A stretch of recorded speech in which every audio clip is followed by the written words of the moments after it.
Hi, welcome to the Magical Midlife Podcast. I'm your host, Lindsay de Swart, and today I am delighted to introduce my special guest, Tracey Evans.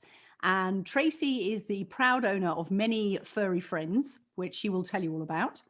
And Dreamwinds. Is it Dreamwinds Equestrian Centre, Tracey? Is that what you call it? Dreamwinds Equine Assisted Learning Center.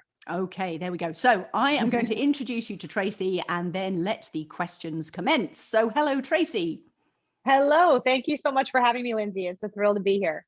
You are so welcome. And I am so delighted to have you on here. And when I was thinking about the theme of this podcast, you absolutely were one of the first people that sprung to mind, because when I first met you in a business networking some 5 years ago, I think so, yeah. About that, you without question were a lady. You are a lady who was absolutely following your dream. Mm-hmm. And definitely. Yeah, I love that and I applaud that, and therefore I want to hear all about that. So first of all, just tell us a little bit about you, who you are, where you came from, and then we'll start getting into how you're living your dream. Okay. So a little bit of background about me. Do you want to know how I got into this kind of thing? Oh, totally. Yeah. Okay. Nitty-gritty, please. All right. We'll share that right now. So I'll go way back. So we might be longer than an hour. I can edit this all. Because it really started when I was a kid. For me, I grew up in a small town. My dad had a huge passion for horses, and I got that from him. And we would spend pockets of time with horses, but I never had the means and opportunity to do anything about it. I never learned how to ride. I just dreamed of them. I was the kid with the horsey room that never got the pony. And I grew up in Niagara. I just took a normal path, like many other people. I did my education. I went and I got a psychology degree because I didn't know what else I wanted to do. And came out of that, started working in a government job of all things. After 5 years, I packed that in. I said, I can't do this anymore. I want to do more. So I quit my job then and thought I was pursuing my dream then to go and do my MBA. So I did my Master's of Business Admin and Marketing, and entered the wonderful world of telecommunications. And I was a marketing manager in telecommunications for years. I led the voice team at Sprint Canada. I decided to move on to financial services. Before that, I decided I needed to find a passion, because in telecom, I was 20 hours a day. They owned my time. I would be in meetings all day. I would come home. I would do my emails. I would go to sleep. I'd get up. I'd do it all again. And I realized that I needed something for myself. I had no hobby. I really had no passion to speak of. My only passion to that point, and here I was now about 30, my only passion to that point was chase the money.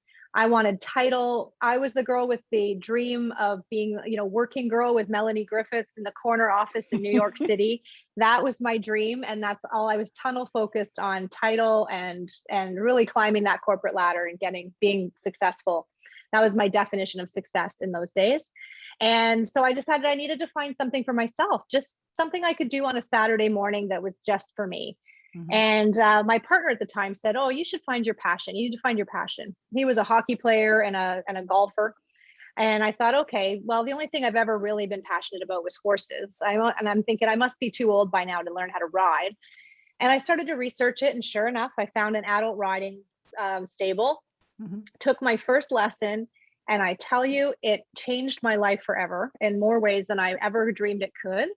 I walked into that barn. I was absolutely mesmerized by the fact that they brought in this beautiful little mare and taught me how to groom her and how to look after her. And she was like my responsibility for this hour. And then I got on, which was gravy. It was just the icing on the cake, because I had already won me over. And I decided in that moment, I was just hooked. So within a few weeks, I was taking a couple of lessons a week. Within a few months, I was part boarding someone else's horse and riding 3 days a week. And within 10 months, I owned an absolutely incredible 5-year-old thoroughbred off the track. And he was a pretty spirited horse. He was 17 hands and 5 years old and a racehorse. So a little much for someone who'd only been riding 10 months. Yeah. And he's the one who really changed my trajectory significantly. So having him, I wanted more time to ride. So suddenly my goals started to shift a little bit. I was going to ask about And that. yeah, and I thought, okay, well, I need a change of industry because it's only going to get more demanding in the job that I'm in. So I took a demotion and I moved to a financial services institution. I moved to American Express. And I went down a level to do that so that I want more time. I just want more time. Cool. And I did that, and quickly my career took off. And that's sort of it just kind of happened. And I was still in the horses. I had my horse. And it was about, I guess, another 9 years before I decided to make a change. So that's kind of my background and upbringing. That's what kind of got me to the point where I needed to make a change. But it was a very specific event with my 5-year-old horse that changed everything. It was incredible. I had challenges with him under saddle, and I thought, well, I'm going to take a horsemanship clinic and figure out, how do we work together? What does he need? What's not working for him? Why doesn't he trust me when we're riding out? And I did this horsemanship clinic, and it was in that clinic that I learned he didn't see me as his leader. So when I was on the ground, he was wonderful. But when I was on his back, he's like, she's gone. I've got to handle everything. And so he wouldn't go anywhere I wanted to go if we weren't with other horses. And in 45 minutes, I learned how to help him understand that I could be his leader just by speaking his language, just by, pressure and release and providing those physical cues that got him to relax and understand that, hey, I got this. Within 45 minutes, he went from a high-headed thoroughbred to following me around like a puppy dog. And within 5 days, we were galloping trails by ourselves. It was unbelievable. And that's where the leadership through horses idea came from. Holy cow, that is just a fantastic story and highly inspirational, as I am working very slowly with my new horse. However, over to you. So when you were in the corporate job, so you moved over to Amex, and you said it was another 9 years. So how was your career rolling out then? Because 9 years is a long time to stick at any job. It is a long time, and it was a great company. I had great opportunities there. I worked for New York City, so I still had my, my aspirations of getting to a senior executive level. And certainly I was enjoying the financial freedoms that came with that position, although it was quickly starting to rob my time with my horse again. But yeah, so within about a year, I was promoted back up to a director level. And within a couple of years, I was vice president in the merchant services side of things. And that's the role that I was in when I left. I guess it was 2012 that I decided to go. But by the time I left, I was vice president of merchant services marketing for Latin America and Canada. So I had teams in Argentina, Mexico, Puerto Rico, and Canada. Plus I reported to the US. So it was a heavy travel schedule. And then we also had a leader in New York, in London as well. So I was all over the place. Yeah. So how did you know it was time to go? When I got to that level, the job changed a lot. When, at that senior level, it's a lot less about doing great work, and it's a lot more about managing personalities, protecting your team, a lot of politics at that level, even at that great company. I mean, the leadership at American Express, I will tell you, is second to none in some of the organizations I've worked with and worked for. But it still exists at that level. And I was just getting really frustrated and really not being able to do the work I wanted to do necessarily. I had an amazing team. I loved my team. That was always my strength, was leading great people and building strong teams.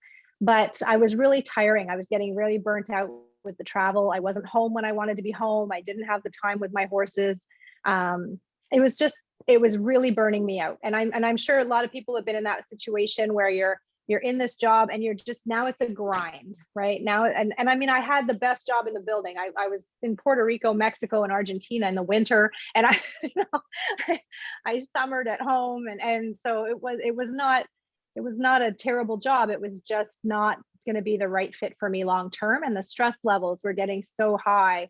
I remember saying to my husband one day, I'm like, I am going to get sick if I keep doing this. Like I really felt the physical impact of that level of stress that I was feeling. I really believed that this was going to end me in a not a great way, because I felt like my body would shut down. I felt like if ever I was going to catch anything, if cancer was going to get in, it was because my stress levels were this high, and this is how people die, and I don't want to die. I truly felt that. And I just felt wholeheartedly I had to do something different. And it was my husband who said to me, why don't we buy a farm and move the horses home? We had 2 horses at the time. And I mean, I couldn't sell the bloody house fast enough. Like, what if he changes his mind? I mean, this was my childhood dream. My father used to say, oh, one day we'll have our farm. One day we'll have our farm. And I was like, oh my God, one day, it's here. And so we literally sold our house and bought the farm and moved to Bradford from Aurora. Wow. Oh my goodness. What a story. And so what was the response when you handed in your notice at work? Did they see Well, it was coming? interesting. No, because at the time, what had happened was I'd chosen to buy the farm. I hadn't left my job yet, and I wasn't planning to leave my job for at least another year. Was kind of my short-term goal was to find my vision. I mean, people say, "Oh, you must have had a huge vision to build a successful EAL center and what have you." And I'm like, I just wanted to get my horses home and find a job that wasn't stressful. That was my goal at the time. I was like, I had one goal was to get out of corporate. That was my one main goal. And how I was going to do that, I wasn't 100% sure. I certainly at that time could not have told you that it would have looked like this, because I would have done it 10 years ago. 10 years earlier, I knew it could look like this. But yeah, so we moved the horses home, and the purpose of that, I mean, when you have boarding 2 horses out, that's a mortgage payment. So you can shift your finances quite significantly. Yeah, just by bringing the horses home and taking that care on. So we looked at that in terms of a financial restructure, so we weren't so reliant on my position and my paycheck. And then I was home. I guess we moved the horses home in July, about 6 months after we moved here. We had to build the facility because while we were planning to downsize and do an easy move-in kind of situation, we bought 30 acres of wheat with a house on it and built the entire facility from the ground up. Yeah. So it was a little more of an endeavor than we anticipated. Yeah. Yeah. I literally cashed in my retirement. I'm like, okay, thanks, Amex. This is what I'm going to use with my retirement funds. Yeah, and I built my dream. And in August, I brought my team home, and I thought, well, I've always wanted to do this leadership with horses thing. I planned to dabble in it now that I had horses home, but wasn't really thinking of it as a career, more as a hobby. And I brought my team home and ran them through a couple of exercises, rudimentary exercises. I wasn't certified in anything. I didn't know anything. I just ordered a few exercises online that seemed to look interesting. Did a few communication exercises with them. They loved it. I loved it. And I remember distinctly walking home that very day and thinking to myself, this is what I have to do. It was full stop. There was going to be no other job. I walked in the house. I said to my husband, I'm not looking for another job. And he's like, what are you talking about? I said, I have to do this. I don't know how I'm going to do it, but I have to teach leadership through horses. I have to do it. They need it. They're going to love it. It's going to be amazing. And he's like, all right, then. So then it was more of a plan on, okay, so how am I going to sort of round out my career at Amex and plan to leave? And, when you've been in an organization that long and you're at that level, you don't just quit because it's a great organization. You don't want to, bury your name or whatever, but you also don't want to leave empty-handed. And as luck would have it, they were doing a restructure that August, and I got a call from my boss for a one-on-one, and they moved it to HR. And I'll never forget that morning. And I'm probably the weirdest person on the planet, but I called my husband and I'm like, I'm getting a package. He's like, what are you talking about? I'm like, this is it. They're not going to give me a package. And I was so excited. My team was devastated. My assistant knew that my meeting had moved, and she came in tears, and I'm trying not to jump for joy because I'm thinking this is my chance, right? This could be it. It was early. I'll tell you, it was like a year early, and that's why I called my husband, because I knew I'd have options. And he's like, well, that's the universe for you. It's time to go. And so I was like, okay, if you're in, I'm in. And sure enough, they gave me a package, and I had 4 months to find something internally because I'd won an award that year, and I got a great bonus and stuff. It wasn't I never felt a personal issue. It was just time to change. And honestly, I'd have been in that job for years, because who's giving up Argentina and Puerto Rico? And And so when they offered me the everything, they said, "Oh, and we've got an outplacement group here for you." And I'm like, "Do you have an entrepreneurship stream? Because I'm not staying." Yeah, seriously. Yeah. So Yeah. it's fascinating to hear how you totally knew what the calling was, but It was how it was crazy. all going to land into being. Yeah. You completely No idea. no idea. Fantastic. No Love that. idea. Yeah. Yeah. So I had 4 months to wrap up my time at American Express, which was Okay. great. And within that time, I found the equine assisted learning certification that was going to be perfect for me through Cartier Farms. So the day I left and I also did a life coaching certificate in the meantime while I was still there, because I wanted to kind of round out that coaching side of things. And the day after I walked out of the doors at American Express, I stepped on a plane to Saskatchewan. And that's when life really shifted. That's when I got my training in equine assisted learning. And I honestly, my mentors in Saskatchewan were second to none, are second to none. They're partners in my business now.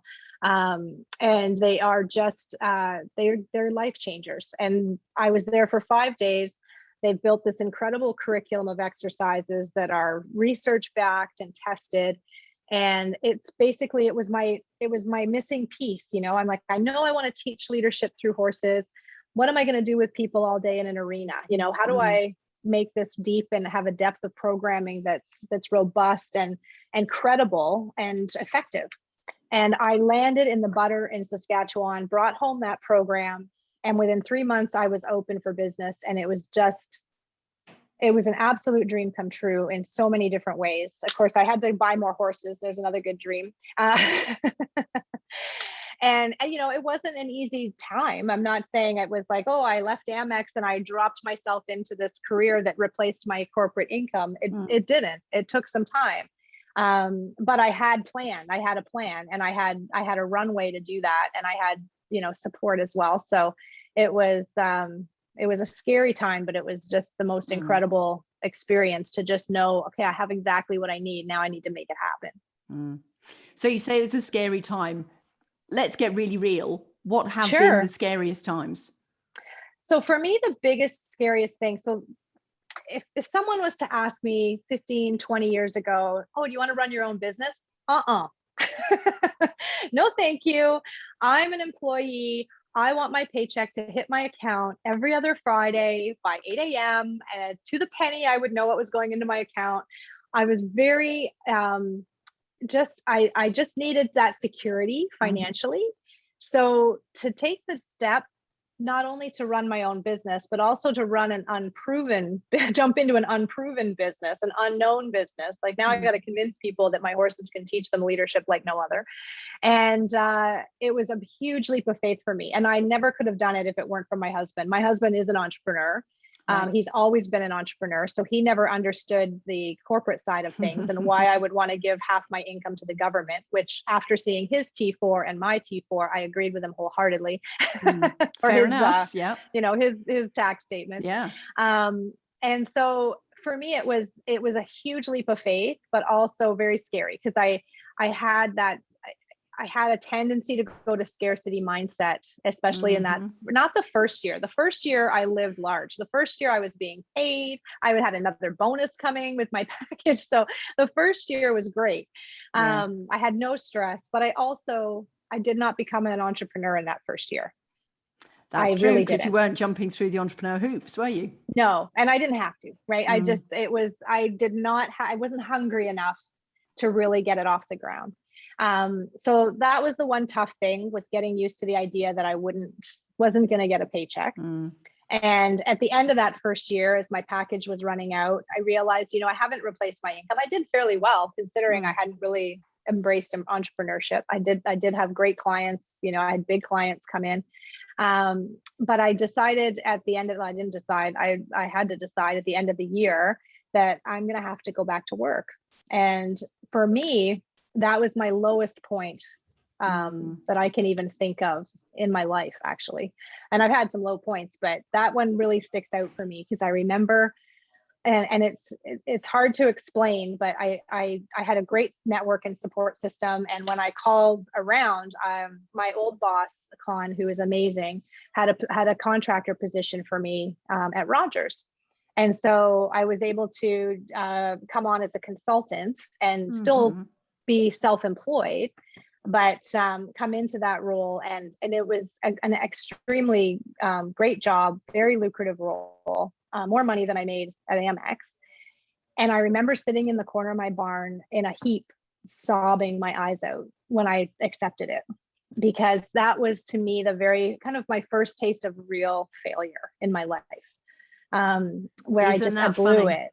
Isn't that funny what failure and success actually look like? Right. Because my whole life, that would have been my holy grail. Yeah. Right. I was a consultant. I was making great money. I could make my own hours to some degree. I worked from home a couple of days a week. Like it was a very good position. It was a great, great team to work with. Nothing wrong with that opportunity. And that would have been a feather in my cap just a couple of years before. And it was one of my greatest failures because I blew it. I had this amazing year of opportunity and I didn't capitalize on it and I didn't figure it out. And so when I took that job, I couldn't accept the job as, okay, I'm going back to corporate. This is just, life. So I took that job under the understanding that I was going to be working full-time for them and full-time for myself when I wasn't there. So I ran programs in the evenings, and I took days off to run corporate sessions. I launched a youth program. I did weekend work. I've never worked harder in my life. And within a year, I contacted my trainers, my mentors in Saskatchewan, and said, I really want to teach the course. I so believe in this program and what it has done for me, because now I had a business that was growing. Plus I was working full time.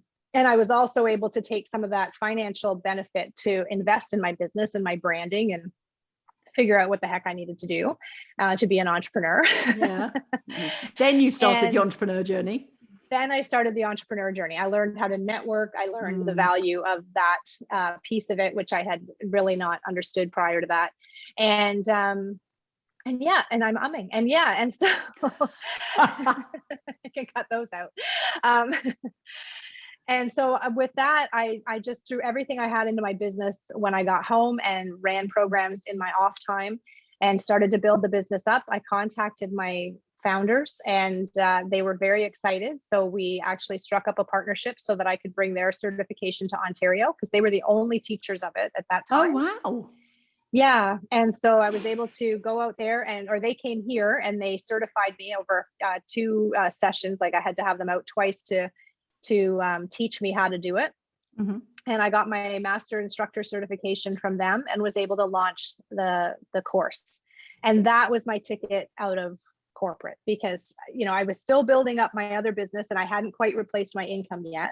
So for me I needed to have a little bit more certainty on some revenue stream. And that was what I needed. There was backlog. There was definitely demand here for that type of work. And lots of people that were dreaming of this career, but couldn't get to Saskatchewan or wherever they had to fly to take the course. So it was a huge opportunity for me. And I'm ever grateful to have been selected by them to do it. And that allowed me to get to give my notice in the year that I launched the course here. And I've never gone back. Wow. Yeah. So tell us a little bit about now what things look like. Now COVID or just before COVID? Just before COVID. Now, as in current life, a COVID is kind of just a given now. We're like, oh, yeah, whatever. But, with all of the animals and the courses and then also I'd love to know more actually about the details of the course. Because if people don't know the joy and the benefits of working with horses, it is mesmerizing, it's hypnotic. And the same thing, it's something I came back to after 40 years away, 30 years away. And many people do. Yeah, absolutely. Tell us. Go on. Sure. So in terms of before COVID, several years before COVID, I did replace my corporate income with just my programming. So I was able to, because one of the things I didn't ever want to become was a certification center only. I certainly could. It sustains me. It has sustained me through COVID when my corporate teams couldn't be here, but that's not why I got into this. I really got into this to share the benefits of learning how to, learning from the horses, not just learning how to teach people through horses. So I love both sides of it, but being a credible certification center to me meant I have to be able to run a successful business doing what my graduates can do. And so I had to prove that out, or I wouldn't continue teaching it. If no one else could make money at it, then I can't do it. Yeah. So that was a big thing for me. So having the ability to do that and grow my business to that level was a huge win for me, and just proving the model and making sure that that was a sustainable piece of the pie. And then with the certification piece, I also added on a tremendous amount of business training, because what became really clear as I taught the course is people don't walk into that certification with the business acumen that I gained through my experience and my training and my courses and what have you. Yeah. But then you need some of it. You're a business person. And I get a lot of people who love horses and want to help people through horses. And it all comes from the most incredible, kind and caring place. But if you can't make money at it, you can't feed those horses and you can't help the people you want to help. So the business side of it is really important. So I wrapped in a coaching program. They get 12 weeks of coaching. They get hours of one-on-one coaching with me. They get apprenticeship opportunities, like whatever my graduates need to get their business off the ground, I will be here to help them do it. That is my commitment. And my goal is to have graduates all over that are running successful businesses and proving this model out over and over and over again. Wow, cool. Really good. So that's been a big piece of my focus. So prior to COVID, we were rolling. It was great. I don't run a lot of programs because I run large programs. So I'm not in the arena 7 days a week, running my horses half days or 3 hours at a time. I run, a weekly or bi-week, every other week, I would have a large corporate program going where I have 30 people in my arena.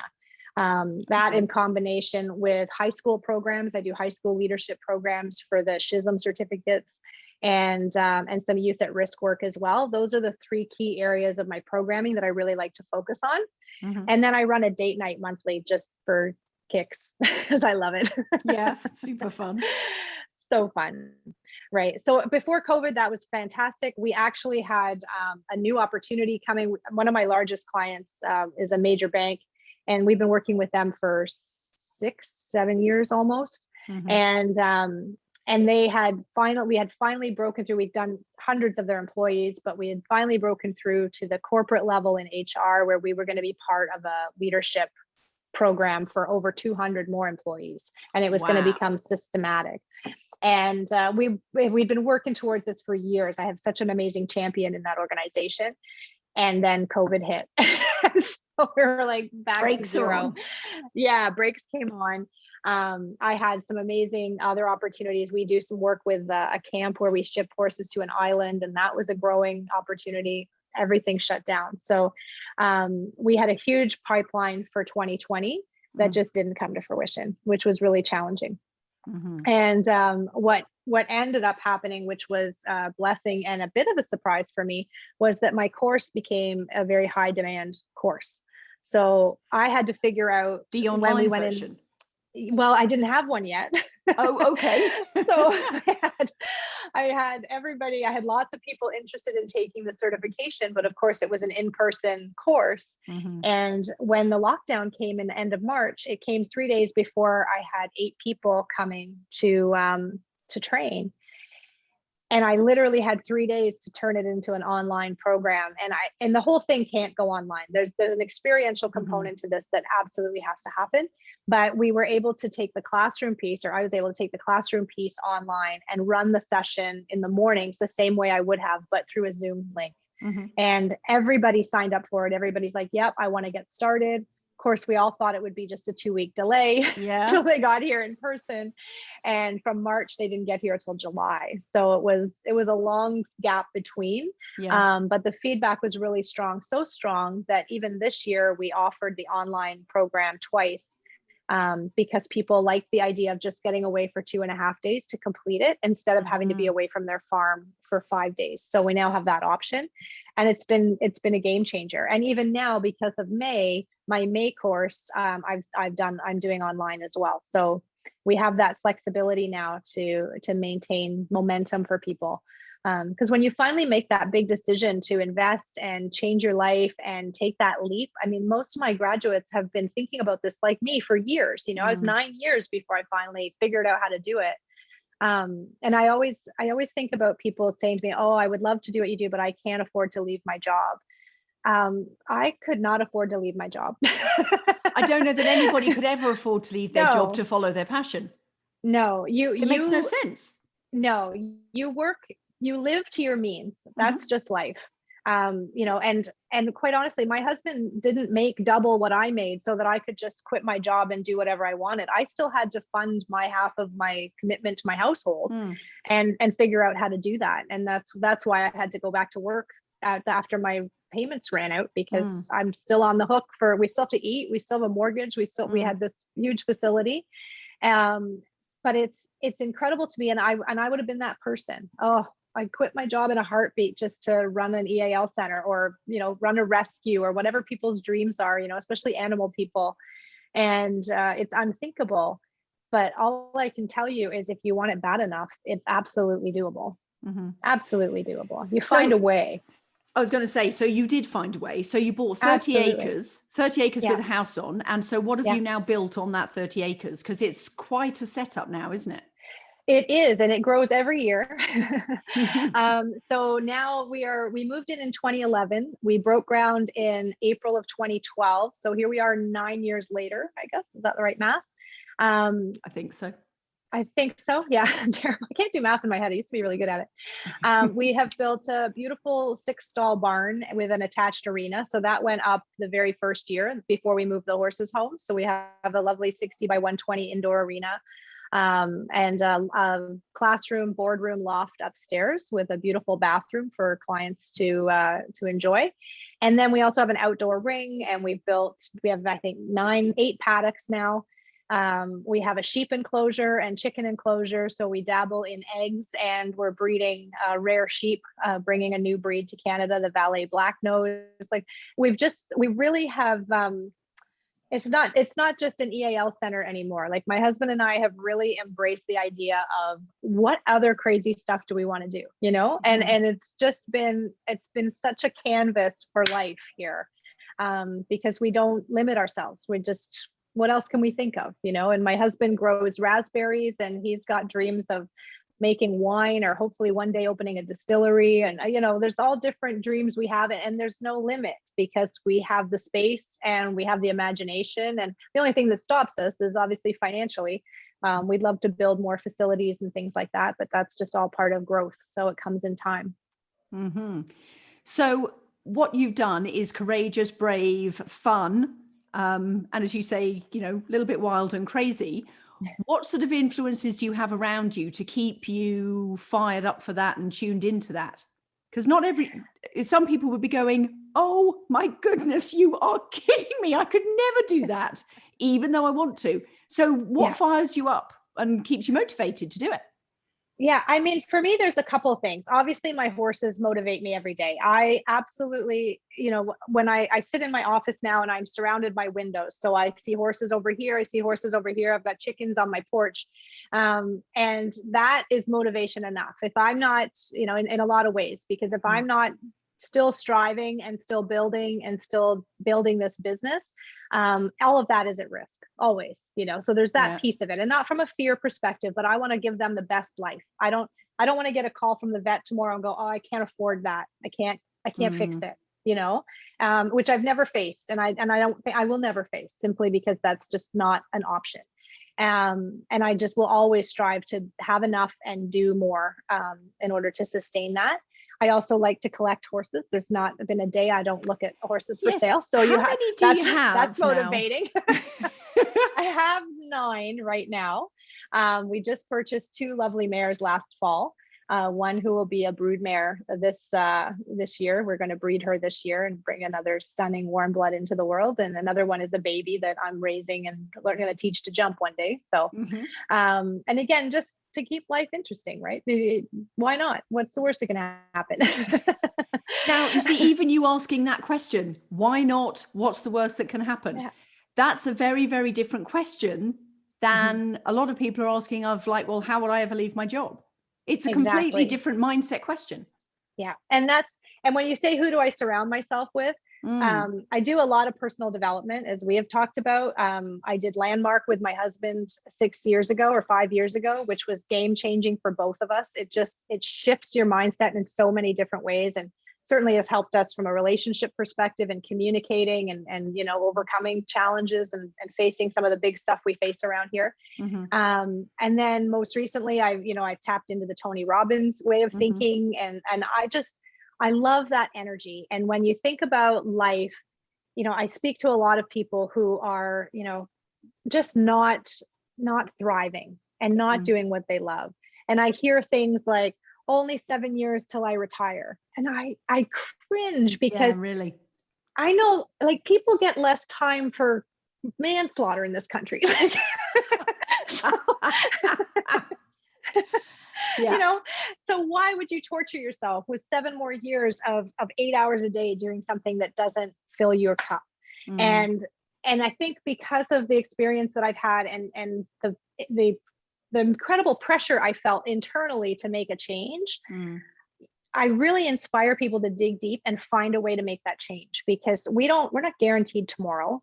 We don't know how healthy we're going to be 10 years from now. You got to live every minute. And I just have a big philosophy of, I want to be energized every day. I want to be joyful. And I want to be present. And, when I was in corporate, going through the motions, I didn't want to be present. I just wanted to get there and get home. Right.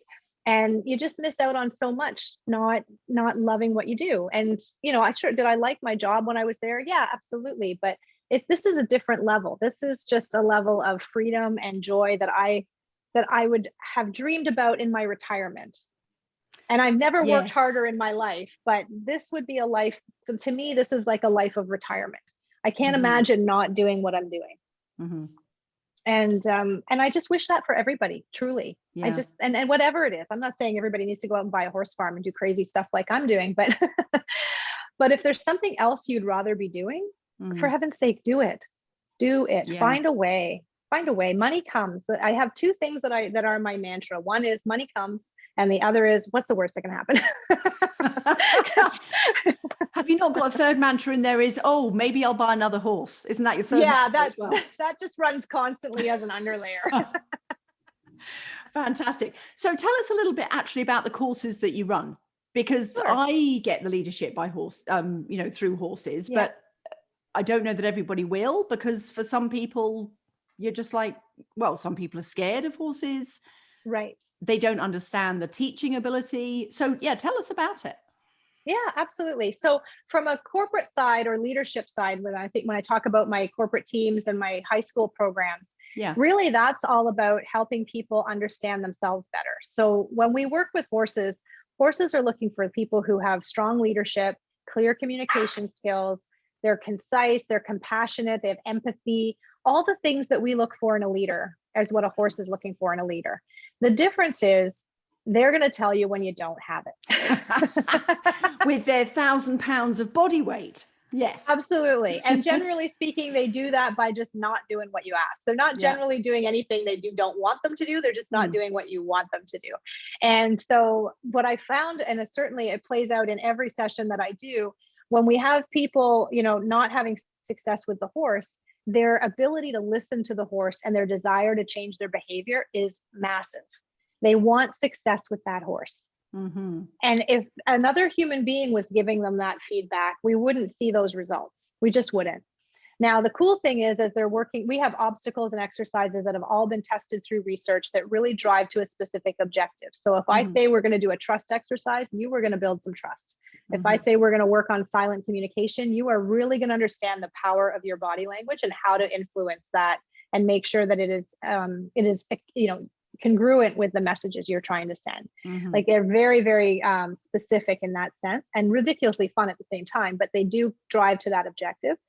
So when you're working with the horse and you're not quite getting it, and the horse is giving you that feedback, the beautiful part about it is the minute you change your behavior, that horse will absolutely step in line and give you what you're asking for. Mm-hmm. They don't hold a grudge. They are just looking for the right cue to give you what you need. And that's, to me, is how the learning really sticks, because you're rewarded for the right actions immediately. And it's amazing to watch. And then other than that, they really make you self-reflect. So when I think of all the leadership programs I had done through my university years and through my corporate career, you know, you're always going on leadership programs and what have you, and you sit in that classroom and that wonderful professor or teacher at the front is sharing with you the great principles of leadership, you know, fairness, consistency, confidence, all those things. And you can look around the room and go, I hope they're listening, because man, I wish he had more of this, and I wish they had more of that. It's not me, right? It's not, I do that all the time, because we don't know what we don't know about our own, you know, influence and behavior with other people until it's really in your face and you see it. So the ability for people to learn and own their own stuff when a horse is telling you that has been amazing to watch. So can you give an example? To change. Can you give an example of one of the exercises that you do? Because I mean, I've done them with you in a networking night, and they're so fun. So can you give an example? Yeah, absolutely. So there's a couple of them that are really popular, but one of the ones that I love is called end of your rope. And end of your rope is when you have two leaders on the end of a rope and a horse in the middle. And so those two people are the line of communication to that horse. And they have to synchronize their messaging in order to get the horse to do what they want. And the whole objective of that exercise is yourself as part of a team. So what do you bring to a team? And we put them into a problem-solving scenario where they have to get the horse down the channel and turn it around and come back. And they have to stay outside of the rails. And there's a lot of different little rules to it that really challenges them how they can do that. It's not simple. You can't just walk it up and down. Like there's you have to think of innovative ways to get the horse to turn around and trade sides and all these different things. And so what we're looking for in that scenario, for example, is what do you bring to the team? Who's the idea person? Who's the leader? Who's a strong communicator? Who's task oriented? Who's driving to the goal? Who's given up? Who's frustrated? And really looking at, examining like, what are your strengths? What can you bring to this team to help them move forward? And that's a great one for when you have small teams and you can work in pairs. If I'm doing a large team, as I often do, I have an exercise called Four Musketeers, where we have somebody who's blindfolded, someone who can't talk, someone who can't speak, and someone who can't hear. So here you have all these people with these challenges, but together they have it all.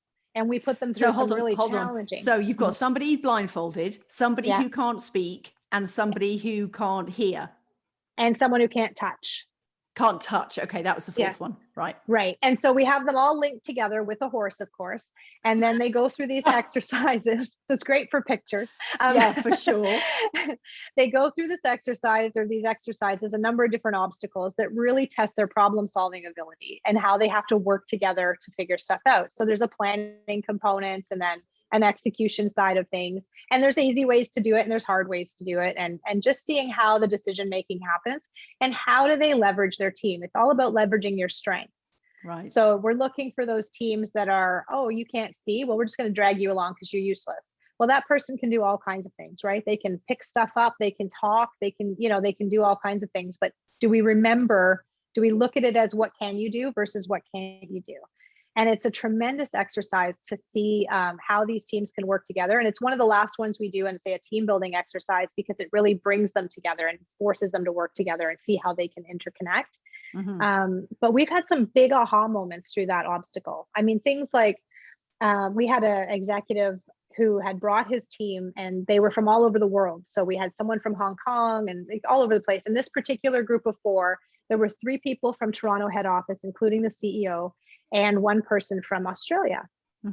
And, through this exercise, the person from Australia had this great idea to take the small ball. It had to pick up a green ball, and we had a yoga ball and we had this little ball. And so they grabbed the yoga ball, as many do, because you grab what you see. And he says, why don't we grab the small ball? It'll be easier. And you have to understand the horse is reacting at all the time, especially when there's conversation and discussion and any strife or grief or conflict in the team as they work this stuff out. So we're always watching the horse's body language. And this guy must have said it like 4 times and no one even acknowledged the words coming out of his mouth. So nobody even gave him a nod. And as they muddled through with the giant yoga ball and the horse and what have you, and they're dealing with the horse going, why is the yoga ball in my face? And like there's consequences to taking the yoga ball. Yeah. But they got through and they accomplished the task. And so as they get to the end, this is where my facilitators come in and we ask questions to understand, how did that work for you? What were some of the decision-making things?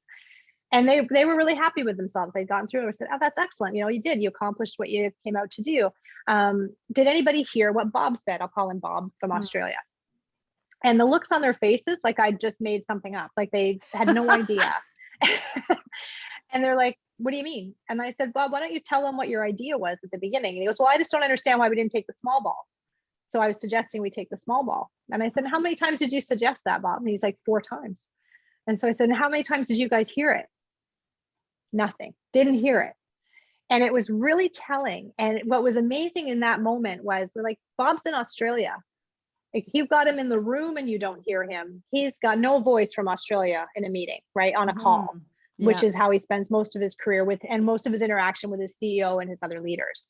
And what was really cool was the CEO was so shocked when we came. We always do a briefing downstairs with the small team, and then we come upstairs and do a larger briefing with the broader team to share learning and share stories. But I never call them out. Like I wouldn't say, hey, your CEO didn't even hear this guy. Like I didn't do that, but he did. But it was really interesting because he did. He goes, I'd like to share what happened with our team, because he said it was really telling for me and it can't happen again. And he said, and he shared the story and he owned it. He said, I did not hear his voice. And we did give feedback on both sides. Like, Bob, you need to be heard, but you also have to take responsibility for being heard, right? Yeah, like, fair enough. don't move until someone acknowledges what you say. Like, you have a good idea, make sure you're heard.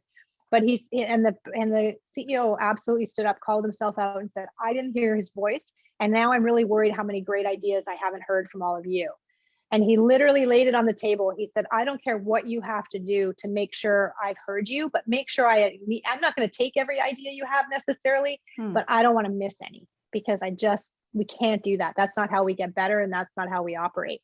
And it was just so awesome to see him really, humble himself in front of his team. Like, that brought his team together like nothing else could, because he was authentic, he was humbled.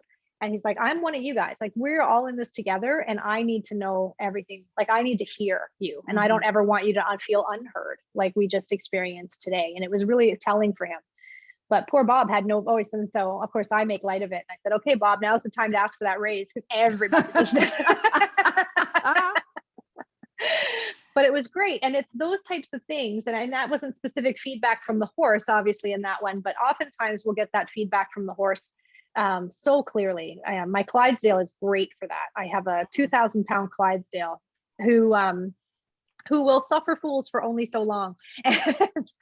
And we have an exercise where you have to back the horse into a parking lot spot.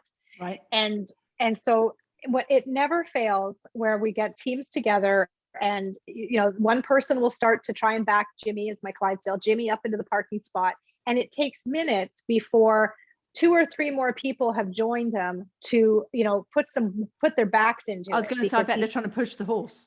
Absolutely, because he's 2,000 pounds. So this is going to take brute strength. Like, this guy's not going to just move for nothing. And my Clydesdale, he's amazing, because he stands there and I swear, I mean, if I was to put words to his face, it'd be like, here we go. Yeah, here we go again. Yeah. And he stands there, and then you'll see him just start to gently lean forward, because now he's leaning into them. He's like, it's not happening. I will not be pushed. And then eventually he will just start to take a very slow step, Jurassic Park style. And people will jump out of the way. And I mean, he's not moving fast, but it's very funny. And they'll be like, he doesn't back up. He doesn't back up. And it's a perfect opportunity. And it's a great learning experience, because I ask one question. Did you ask him or did you tell him? Yeah. And they'll all look at me and they'll be like, oh, well, we told him. And I said, well, how do you respond when you're just told what to do and pushed into something? And how does that work for your team? Right. And I'll say, I'm going to challenge you to try again. You better make friends with him because now he's not happy, but go try again. And I said, I'm going to challenge you to ask him to back up. And if it were you, how would you want to be asked? And literally they'll go out there, they'll send one person out and they'll look at Jimmy and they'll be like, hey, Jimmy, can you back up? And they'll just touch him ever so lightly. And that horse will march backwards, no problem. Like he's amazing. He's just the best thing ever. And he's just really clear, right? It doesn't get any clearer than that. Like, I will not be bullied. I won't be pushed around, and I will respond to kindness and fairness and respect. And that's all they want. Yeah. And we forget. Yeah, it's such a fantastic story. And you're right, they are so good for teaching just basic lessons. Absolutely. Yeah. And it's lessons that we take for granted. Yeah. And the truth of the matter is how people behave with our horses is who they are. Because we've taken them out of their comfort zone. We've made them a little bit vulnerable because we do have a lot of fear in the room. There are lots of people who are afraid of horses, and we respect that. We do get them through that fear before we put them into any heavier exercises, for sure. Those are the ones that have the best breakthrough because they never thought they could ever work with a horse, even stand next to one, let alone what they're going to accomplish that day. But being able to get people to just recognize, like, this is who you are. And we hear it more often than not. Oh, I do that all the time. You know, they'll do something. They'll be like, oh my God, I do that all the time. And it just starts to bring that awareness of here's how you operate, and maybe something you want to think about as you work with your teams. Because now you're seeing how it affects the horse. This is how it affects the people around you as well. It's just, they're not telling you. Yeah. So for those teams, I always say it's a great opportunity to come for like a real-time performance review. Absolutely. They're not going to mince words. So obviously, depending on COVID restrictions, how far and wide do people travel from to come and work with you? Oh, we've had international teams. Cisco UK brought their team out for a full day with a barbecue and everything at the end. So cool. we've had people from Hong Kong, from Singapore, you name it. Most of my clients are from downtown Toronto, so that's more reasonable. We're less than an hour from Toronto, so that's a good day for them. But yeah, very far. Wow, fantastic. So if there is somebody listening in and they have a particular passion or a particular dream and they just can't see how to make that a reality, where would you suggest that they start looking to change their thinking or to start making a new plan? What could be their catalyst to change? I would say really delve into some personal development, really delve into like what makes you tick and what do you really want? I'll tell you one of the books that I read and I recommend, and I always forget the author's name, but it's called Live the Life You Love. And it's by Barbara something. Share. Thank you. Sorry, Barbara. Yep. And I remember because I was at that time where I was just really looking, I knew I needed to change. I didn't know what it looked like. I knew I needed out and I needed to find something. I took her book. I was going to Mexico for one of my business trips, and I took her book and I did the exercises in the first chapter. I don't even know that I got through the rest of the book, to be honest, but I did the first chapter. And one of the things it said in that chapter was write a paragraph about what your life looks like when you've achieved what you want. Like, what does life look like? What's your ideal life? And I wrote this paragraph out. And I went on to the next few exercises, did my thing, got in my business meeting, probably never picked up the book again.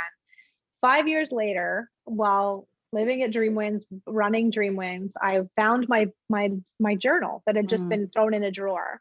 And I opened it up and I read that paragraph, and it was my life. And I didn't know I didn't know how that life was going to look, but there were certain things in that sentence, that paragraph that I wrote, like I wanted to really live a life that was driven by my passion and allowed me to pursue my passion. I wanted to be surrounded by my horses in some way. And I never said I wanted to work with horses. Like it wasn't that specific, but it said, I don't want to throw the baby out with the bathwater, which was really interesting. Because what I've created here through my EAL certification program, where I actually teach people the curriculum and how to run their own EAL business, is I've wrapped it in all kinds of marketing training.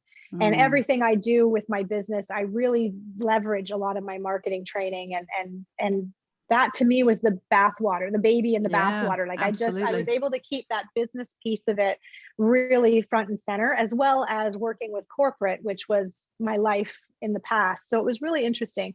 But it absolutely, if I was to frame it, you would read it and see it is absolutely what happened.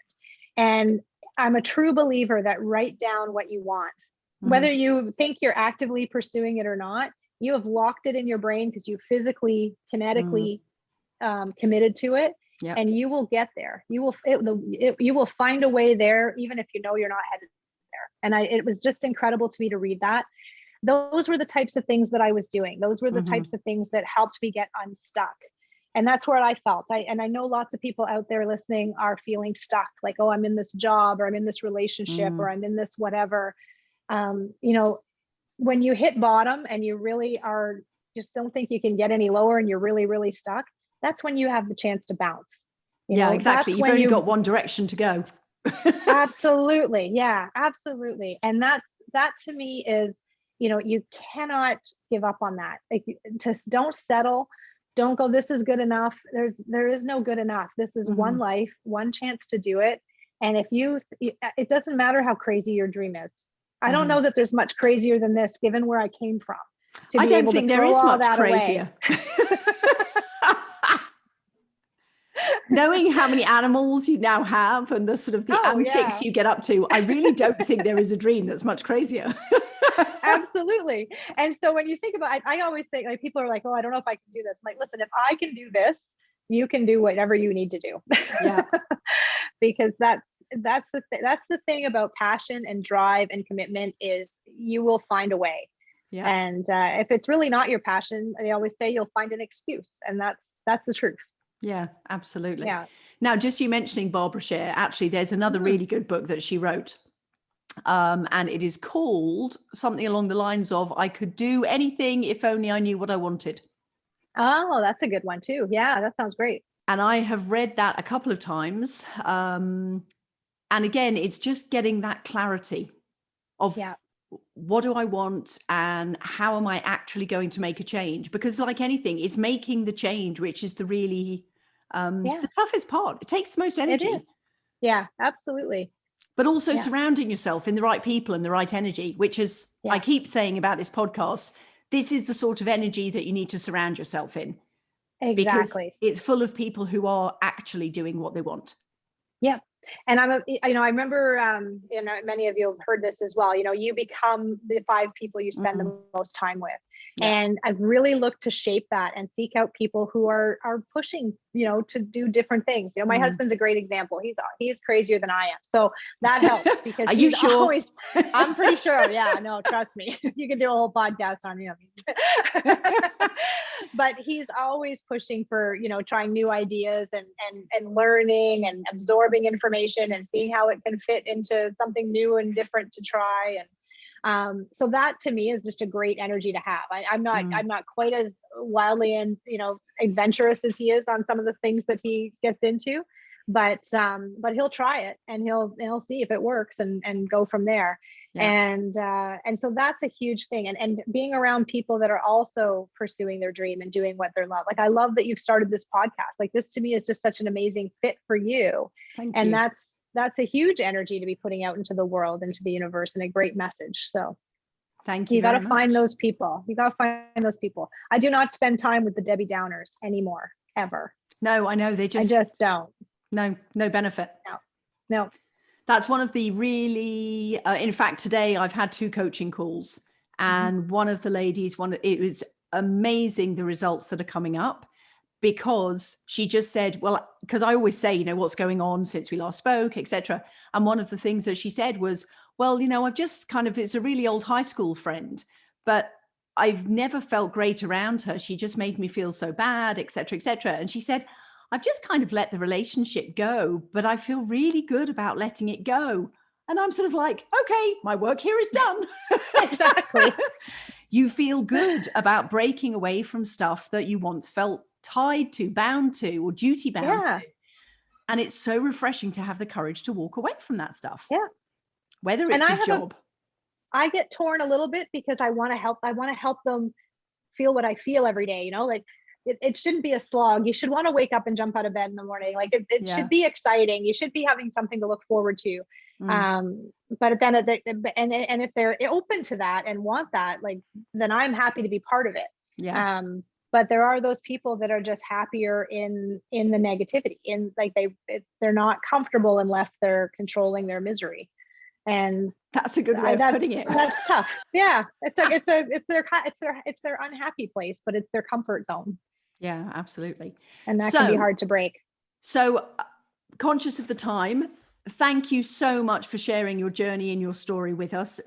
Love the stories, love what you do, and extremely grateful that you helped me buy my horse too. So thank you very much for that.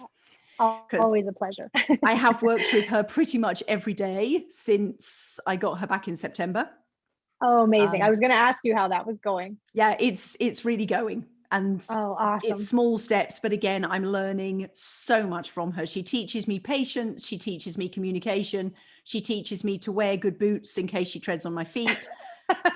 And so she teaches me lots of lessons.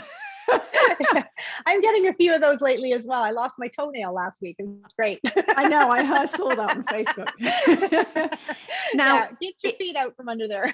Exactly. So if somebody wanted to find out more about what you do and about the courses you teach, how can they contact you, or how can they find you? They can find us at www.dreamwins.ca. I am also on Facebook as Dreamwins Equine Assisted Learning Center, or Instagram, Dreamwins EAL. We have a Twitter handle, Dreamwins EAL. We have a LinkedIn page. I'm really easy to find. My email is tracy@dreamwins.ca. And I always offer up, if there's anybody out there who's stuck and just wants a inspirational chat, I'm open to that as well. Like I just love hearing from people that are looking to make a change, and it doesn't have to be in my industry. If I can help somebody, inspire somebody to do more, do better, do something they love, I'm open to that as well. Super cool. Thank you for that. So My I will pleasure. end. Oh, thank you. So I will end just by saying, if you've enjoyed this episode of Magical Midlife, please tune in and like it, subscribe, share with your friends, and keep tuning back into the podcast. So I will say goodbye. And Tracy? Thank you all so much. And thank you so much, Lindsay, for having me. It's been a great pleasure. You're very welcome. Okay. Bye. Take care.